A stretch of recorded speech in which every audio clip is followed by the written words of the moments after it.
Hello, everyone. Throughout this module, we've learned how adaptive immunity recognizes specific antigens, how B cells and T cells become activated, and how immunological memory develops after an infection. This raises an important question. If memory cells provide long-term protection, can we generate that protection without requiring someone to experience the disease itself? The answer is yes. That's the purpose of vaccination. Vaccines train the adaptive immune system to recognize a pathogen before a real infection occurs, allowing the body to respond much more quickly than if exposure happens later. Sorry, allowing the body to respond much more quickly if exposure happens later. In this lecture, we'll examine how vaccines work and then follow the immune response generated by an mRNA COVID vaccine as a real-world example. By the end of this module, you should be able to explain how vaccines generate protective immunity, compare major vaccine types, and describe how mRNA vaccines stimulate the adaptive immune response. Vaccination works by exposing the immune system to antigens without causing the disease itself. As a result, the adaptive immune system activates, expands antigen-specific lymphocytes, and generates memory cells. If the actual pathogen is encountered later, those memory cells can respond much more rapidly and effectively than naive lymphocytes. Several vaccine approaches exist. Live attenuated vaccines use weakened versions of pathogens. Inactivated vaccines contain killed pathogens. Subunit vaccines contain only specific pathogen components. Toxoid vaccines contain inactivated toxins. And mRNA vaccines provide genetic instructions that allow our own cells to temporarily produce an antigen. Although these vaccine types differ in how they deliver antigens, they all share the same goal: creating immunological memory before infection occurs. All right. We're going to use the COVID-19 mRNA vaccine as a case study because it provides an excellent overview of the adaptive immune system in action.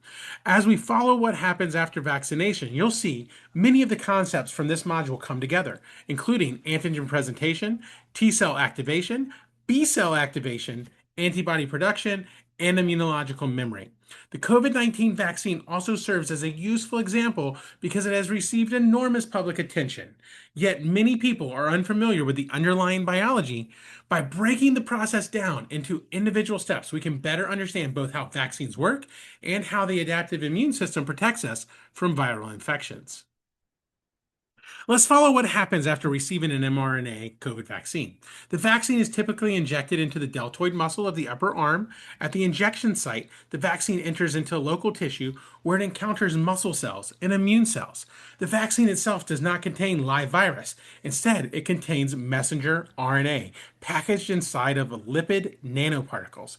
These lipid nanoparticles protect the mRNA and help it enter nearby cells. The injection site serves as the starting point for a complex adaptive immune response that eventually leads to antibody production and long-term memory. The mRNA contained in the vaccine is packaged inside the lipid nanoparticles, often abbreviated as LNPs. These lipid nanoparticles fuse with nearby cells, particularly muscle cells and local dendritic cells. Once inside the cell, the mRNA remains in the cytoplasm. Importantly, the mRNA never enters the nucleus where the cell's DNA is stored. Because it remains in the cytoplasm, the vaccine cannot alter a person's DNA. Instead, the mRNA simply provides temporary instructions that cells can use to produce a single viral protein. Once inside the cytoplasm, the cell's ribosomes begin reading the vaccine's mRNA. Ribosomes are responsible for translating mRNA into proteins. In this case, the protein being produced is the SARS-CoV-2 spike protein. Importantly, only the spike protein is produced. No complete virus is formed, no viral genome is created. The cell is simply manufacturing a harmless viral antigen. Some of the spike protein remains inside the cell, some appears on the cell surface, and some is broken down into smaller peptide fragments. Now, we can connect what we've learned about antigen presentation. Any cell producing proteins continuously breaks some of those proteins into peptide fragments. As spike proteins are degraded, fragments are loaded onto MHC class 1 molecules. These MHC1 molecules display spike peptides on the cell surface. Remember from the previous lecture that the MHC1 presents intracellular antigens to CD8 cytotoxic T cells. When cytotoxic T cells encounter cells displaying spike peptides on MHC1, they recognize that a foreign antigen is present and begin the activation process. Dendritic cells play a second critical role. Some dendritic cells directly take up vaccine mRNA and produce spike proteins themselves. Others engulf spike proteins released by nearby cells. After processing these proteins, dendritic cells load spike peptides onto MHC class 2 molecules.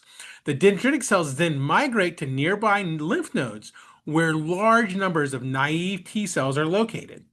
There, they present spike peptides to CD4 helper T cells. This begins the helper T cell response and serves as one of the key events linking innate detection to adaptive immunity. Once activated, helper T cells begin proliferating and differentiating into specialized effector cells. These helper T cells release cytokines that coordinate many aspects of the immune response. They help activate B cells, support cytotoxic T cell responses, and direct other immune cells to participate in the response. Although helper T cells generally do not kill pathogens directly, they function as important coordinators that help organize effective immunity.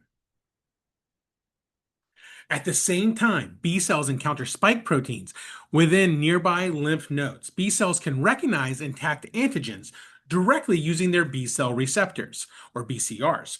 When a B cell encounters spike protein that matches its receptor, it binds the antigen and internalizes it. The B cell then processes the protein and presents spike peptides on MHC2 molecules. Helper T cells recognize these presented peptides and provide additional activation signals that fully activate the B cell. This interaction between helper T cells and B cells is essential for generating strong antibody responses.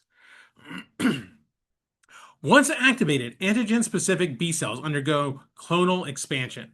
The selected B cells divide repeatedly, producing thousands of identical cells that all recognize the spike protein. Some of these cells become plasma cells that actively produce antibodies. Others become memory B cells that persist long after vaccination. This expansion dramatically increases the number of cells capable of responding to the spike antigen. Plasma cells begin producing large amounts of antibodies directed against the spike protein. These antibodies circulate throughout the body. If a vaccinated individual later encounters the actual virus, the antibodies can bind to spike proteins on the viral surface. By binding spike proteins, antibodies prevent the virus from attaching to host cells and entering them. This process is known as neutralization. In addition to neutralization, antibodies can activate complement and promote phagocytosis, helping eliminate the virus before infection becomes established. Pardon me. While B cells are producing antibodies, activated CD8 cytotoxic T cells are also undergoing clonal expansion. These cells become cytotoxic T lymphocytes, or CTLs.